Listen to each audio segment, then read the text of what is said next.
Tout le monde, on se retrouve aujourd'hui pour parler de The One Hand and the Six Fingers, un nouveau titre qui sort chez Urban Indies dans un format un petit peu particulier puisque vous avez la possibilité d'acheter en fait un coffret qui contient, vous le voyez, le premier tome de ce diptyque, The One Hand and the Six Fingers, juste là si vous comprenez absolument rien à mon accent. Particularité dans le format, puisque c'est un récit qui est aussi assez particulier dans son format de publication originel aux US. Ce sont en fait deux séries, l'une écrite par Dan Watters et l'autre écrite par Ram V. Chacun s'occupe en fait d'un volet différent d'une seule et même histoire.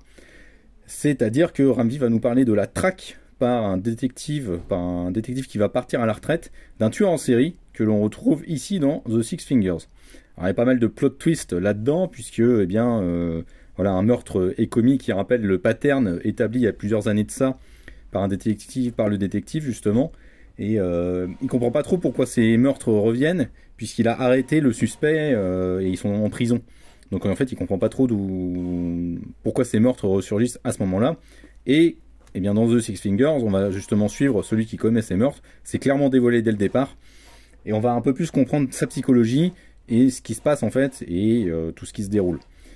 Donc voilà, c'est un format particulier, et Urban a choisi en fait de proposer directement chaque tome avec les deux numéros de chaque série à chaque fois, pour éviter d'avoir à se taper la lecture de l'un, de l'autre, de faire une publication séparée et de manquer quelque chose, parce que voilà, c'est vraiment une histoire qui forme un tout, un ensemble.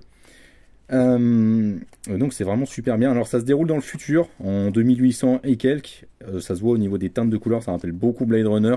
Bon, ils ont peut-être un peu abusé en plaçant ça en 2800, parce que bon, il n'y a pas non plus de trucs hyper futuristes, mais il y a une ambiance très cyberpunk noir, vraiment digne de Blade Runner de ce point de vue-là.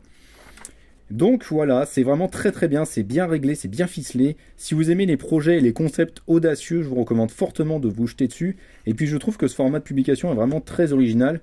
Et dans le coffret, donc qui contient le tome 1, vous avez aussi un ex libris exclusif au coffret qui est signé par Alvaro Martinez Bueno, le dessinateur de Nice House by the Lake. Et donc voilà, c'est vraiment très très bien. Et puis le format est quali, hein, voilà, il y a du vernis dessus, c'est en format souple, mais voilà, le coffret rehausse un peu tout ça. Vous avez une mousse pour le protéger, et évidemment sur Excalibur Comics, on protège ça très très bien. Donc si vous êtes amateur de polar comme moi, eh bien je vous conseille de foncer dessus. Ce sera en 5 tomes, en 5 parties au total, et dans le coffret vous pouvez ranger les 5 fascicules. A bientôt!